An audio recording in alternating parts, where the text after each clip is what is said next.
অনেকটা বেশি। তো ইন্ডিয়া হচ্ছে কিছু থার্ড র্যাঙ্কে রয়েছে এইচআইভি পেশেন্টের ক্ষেত্রে। তো এইচআইভি ভাইরাসের কজের জন্য কি হয়? এইডস হয়। এইডসের ফুল ফর্ম কি? অ্যাকিউরেট ইমিউনোডেফিসিয়েন্সি সিনড্রোম, যেটা কজেস কি হচ্ছে যে এইচআইভি ভাইরাস, যেটার নাম হচ্ছে হিউম্যান ইমিউনো ভাইরাস।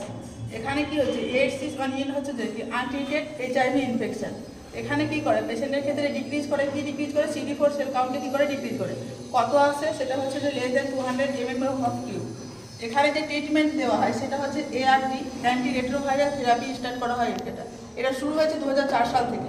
তো এখানে ওয়ার্ল্ড এইডস ডে পালন করা হয় 1 ডিসেম্বর। প্রত্যেক বছরের 1 ডিসেম্বরে কি করা হয়? যে ওয়ার্ল্ড এইডস ডে পালন করা হয়। এইচআইভি কি হচ্ছে? এটা একটা হচ্ছে সিঙ্গল হচ্ছে যে কি স্টেট RNA ভাইরাস। তো এইচআইভি টাইপ যেটা হচ্ছে HIV-1, এটা কি হচ্ছে সব থেকে বেশি দেখা যায় ইন্ডিয়াতে, এবং এটা হাইলি প্যাথোজেনিক। মানে এখানে কি হচ্ছে যে কি প্যাথোজেনের পরিমাণটা বেশি থাকছে। হায়ার মর্টালিটি রেট, এখানে মৃত্যুর হারটাও কি হচ্ছে বেশি থাকছে। ফাস্টার ডিক্রিজিং হচ্ছে CD4 সেল কাউন্ট। যে আমাদের WBCর মধ্যে যে টি হেল্পার সেল থাকে সেখানে হচ্ছে CD4 সেল কাউন্টটাকে কি করছে? ডিক্রিজ করে দিলে। এখানে কি হচ্ছে যে হাইলি রেপ্লিকেবল দেন হচ্ছে HIV-2। এখানে কি হচ্ছে যে বেশি পরিমাণে হচ্ছে জন্মাতে পারে যে HIV-2 এর থেকে HIV-1 ভাইরাস। তাহলে হচ্ছে HIV-2 এর থেকে কি হচ্ছে HIV-1 হচ্ছে মোর হচ্ছে কি ডেঞ্জারাস। তো এখানে লেস কমন। HIV-2টা হচ্ছে কি HIV-1 এর থেকে কম হচ্ছে কমন হচ্ছে কি লেস ডেঞ্জারাস, লেস হচ্ছে প্যাথোজেনিক। এখানে কি হচ্ছে লঙ্গার ডিউরেশন অফ রেপ্লিকেশন, মানে একটা ভাইরাস থেকে আরেকটা হতে কি হচ্ছে একটা ডিউরেশন মানে সময় বেশি লাগছে, কিন্তু HIV-1 এর ক্ষেত্রে কি হচ্ছে কম সময় লাগছে।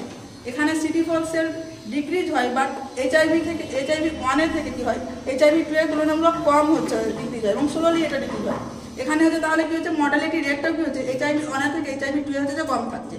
এবং যে সোর্স কোথা থেকে পাওয়া যায় বেশি হয়? ম্যাক্সিমাম হচ্ছে যে কি কনসেন্ট্রেশনটা থাকছে কোথায়? যে ব্লাড সব থেকে বেশি আমরা যদি HIV ভাইরাস পাই সেটা হচ্ছে সব থেকে বেশি কোথায় পাবো? ব্লাডে পাবো, দেন সিমেনে পাবো, দেন হচ্ছে CSF এ পাবো।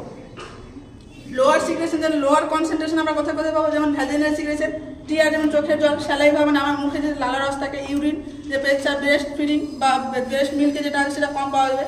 মোড অফ ট্রান্সমিশন মানে কিসের মাধ্যমে ছড়ায়? মোস্ট কমন হচ্ছে সেক্সুয়াল রুটে সব থেকে বেশি ছড়ায়, এবং এখানে যে একটা জিনিস বলা যায় যে হোমোসেক্সুয়ালের ক্ষেত্রে বেশি দেখা যায় এটা। তারপর হচ্ছে মোস্ট এফেক্টিভ যে ব্লাড টু ব্লাড হচ্ছে প্রোডাক্ট, সব থেকে বেশি যেটা মানে এফেক্টিভ ডিজিজ হয় সেটা হচ্ছে ব্লাড টু ব্লাডের মধ্যে কন্ট্যাক্টে আসলে। এবং হচ্ছে chance of HIV transmission from হচ্ছে মেল টু ফিমেল, মেলের থেকে যে ফিমেলে যায়, কারণটা হচ্ছে যে মেলের যে সিমেন থাকে ওর কনসেন্ট্রেশনটা কি হচ্ছে যে HIV অনেকটা বেশি থাকছে, এই জন্য হাইলি দেন হচ্ছে অপোজিট, মানে হচ্ছে ফিমেলের থেকে মেলে কি হচ্ছে বেশি পরিমাণে থাকছে।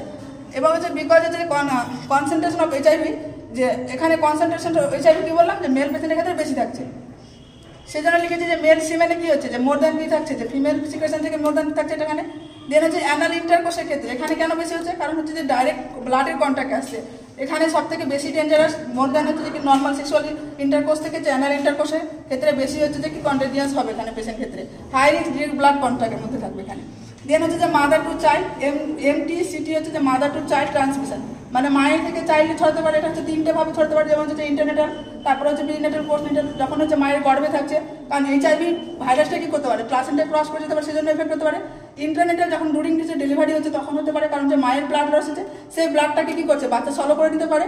এর হচ্ছে পোস্টনেটাল, মায়ের কন্ট্যাক্টে সবসময় বেবি থাকে, এই জন্য হচ্ছে যে ফ্লুইডে কন্টামিনেশন আসতে পারে। তো 3ভাবে ছড়াতে পারে। নিডিল স্টিক ইঞ্জুরি, সব থেকে যে হেলথ কেয়ার প্রোভাইডার রয়েছে তারা থেকে সব থেকে বেশি কথা ছড়ায় নিডিল স্টিক ইঞ্জুরি, যে নিডিল দিয়ে ইঞ্জেকশন দেওয়া হয়, সেই নিডিলটা যদি কোনো হেলথ কেয়ার প্রোভাইডারের যদি হাতে ঠিক হয় তাহলে সেক্ষেত্রে হচ্ছে কি হওয়ার সম্ভাবনা থাকে। এবং স্যালিভা, আমরা মোস্ট কমনলি জানি যে স্যালিভা কি হচ্ছে যে সব থেকে কম যদি HIVটা পাওয়া যায় সেটা হচ্ছে স্যালিভাতে পাওয়া যায়। কেন? কারণ স্যালিভাতে যে এনজাইম থাকে, স্যালিভারি এনজাইম, সেটা কি করে HIVকে ডিস্ট্রয় করে দেয়। এখানে থাকে বাট খুবই কম পরিমাণে থাকে স্যালিভাতে। ইন প্রেগনেন্সি যেমন বললাম যে ইন্টারনেটাল, প্রিনেটাল, পোস্টনেটালের ক্ষেত্রে কি দেখা যায় যে ইনকিউবেশন পিরিয়ডটা কি যখন হচ্ছে যে কি ফার্স্ট এক্সপোজ হচ্ছে সেই সময় থেকে শুরু করে যে ফার্স্ট সাইন সিম্পটম ব্যাপার হচ্ছে সেই পর্যন্ত আমরা কি বলছি? ইনকিউবেশন পিরিয়ড বলছি। এটা হচ্ছে ফিউ উইকস, মানে কয়েক সপ্তাহ থেকে 10 বছর পর্যন্ত সেই ইনকিউবেশন পিরিয়ডটা থাকতে পারে। দেন হচ্ছে উইন্ডো পিরিয়ড হচ্ছে 2 উইকস টু হচ্ছে 12 মান্থ। এটা টাইম বিটুইন হচ্ছে এক্সপোজার, যখন এক্সপোজার এবং পজিটিভ ডায়াগনোসিস টেস্ট হচ্ছে সেই টাইমটাকে আমরা কি বলছি? উইন্ডো পিরিয়ড বলছি।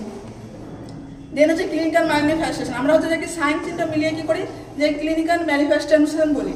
তো সাইন কি? যেটা হচ্ছে আমরা হচ্ছে যে কি ডক্টর বা নার্স যেটা আইডেন্টিফাই করবে সিমটমস কি, যেটা হচ্ছে পেশেন্ট নিজে বলবে, সেটা হচ্ছে যে কি সিমটমস। তো সাইন সিমটম মিলিয়ে হচ্ছে কি হচ্ছে ক্লিনিক্যাল ম্যানিফেস্টেশন। এখানে আমরা 4 পেজে পাবো পেশেন্টকে। তো অ্যাকিউট ফেজে যেটা থাকবে সেটা কখন দেখা যাবে পেশেন্টকে 1 উইক টু হচ্ছে 1 মান্থের মধ্যে দেখা যাবে। ইন দিস অ্যাকিউট ইনফেকশন কি ফেজে কি হবে, অনলি হচ্ছে যে কি জেনারেল সিমটম, যেমন নর্মালি যে সিমটমগুলো দেখা যায় সেই সিমটমগুলোই ফার্স্ট অ্যাকিউট ফেজে দেখা যাবে। যেমন অ্যানোরেক্সিয়া, পেশেন্টের খিদে পাবে না, নাউজিয়া হবে, মানে বমি বমি ভাব আসবে, বাট পেশেন্টের বমি হবে না, ভমিটিং হবে, পেশেন্টের বমি হবে, ডায়রিয়া দেখা যাবে, মাইল্ড ফিভার। এই সমস্ত সাইন সিমটম হচ্ছে যে অ্যাকিউট ফেজে দেখা যাবে, বাকিগুলো পরে পড়ানো হবে।